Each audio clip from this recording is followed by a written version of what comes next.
Good morning, everybody. Welcome on this Monday morning to our devotional series through the book of Proverbs.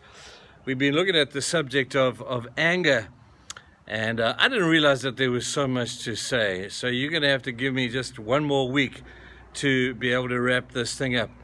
We said last week how people express anger in different ways. God has given us each one a capacity for anger. It's not that anger is wrong. I think it's probably just that we manifest it badly or we get angry for the wrong reasons. God himself has a capacity for anger, and he's kind of given it to us. So we need to use our anger constructively, and that's what I'd like to focus on today. Proverbs 18 verse 2 says this: "A fool finds no pleasure in understanding, but delights in airing his own opinion."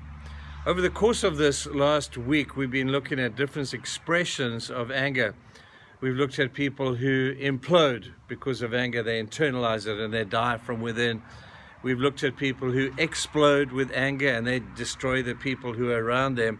And then we've spoken about the process of anger, where we need to be honest and acknowledge the reality of it. We need to acknowledge that there is a choice that goes with anger. Are we just going to react to it? Or would we just take a little bit of time and respond appropriately? The difference between reaction and response can be just a split second sometimes. And the reason we've said that we need to do this is because we need to ask why we're angry. Are we angry because we've been violated in some way, because some value that we have has been violated? Are we angry because this has affected my ego and I feel smaller and I'm responding to that? And we spoke about what it meant to communicate with the person who's hurting us, to be able to deal with the issue that confronts us. Now, that's just in relation to people. You could probably relate that to many different situations. But today I want to suggest to you that we need to remind ourselves of who we are. You know, we have a public testimony. Our public image is not as important as our public testimony. And when we respond badly in public, people will see that. Now, the world is out there to get us as Christians. They're looking for every bit of ammunition they can have to nail us and to criticize us. But so often, sadly, we play into their hands. We manifest anger the same way as they do. There's no difference between us and them. It shouldn't be like that. As believers, we walk according to a different plan. We march according to a different drumbeat. We need to be able to manifest well in the presence of that which would make us angry. Now, that passage I read talks about understanding. A fool finds no pleasure in understanding, but delights in airing his own opinion. When anger manifests badly, we have the world look at us to say, wow, is that our Christian? Is that guy a Christian?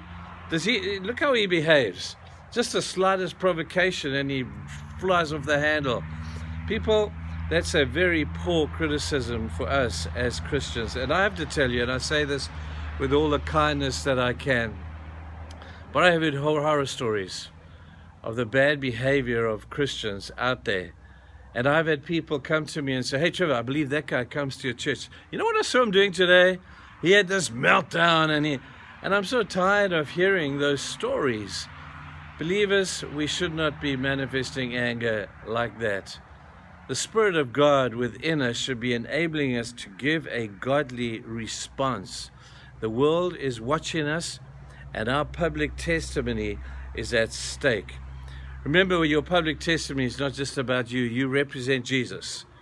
And when they see you, they will associate your relationship with Jesus to what they have just seen. You represent the church. You represent your organization. You represent your business. You represent your family.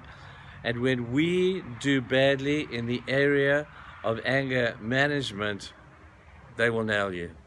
So let's be really careful about that.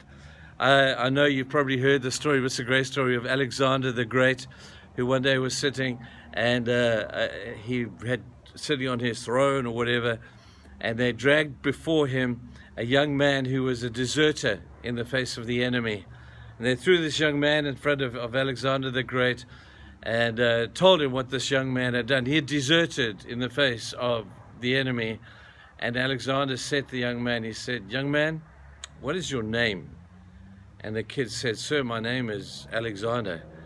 And Alexander the Great said to him, young man, either change your name or change your behavior.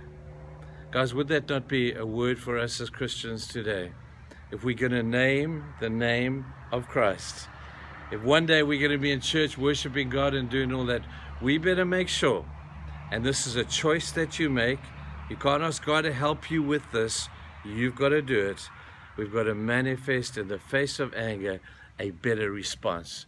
So I hope today, if those occurrences happen to you, that you'll be able just to respond appropriately, reflect the nature of Christ, be imitators of Him today, and have a great day. Let's go save the world. Cheers, guys.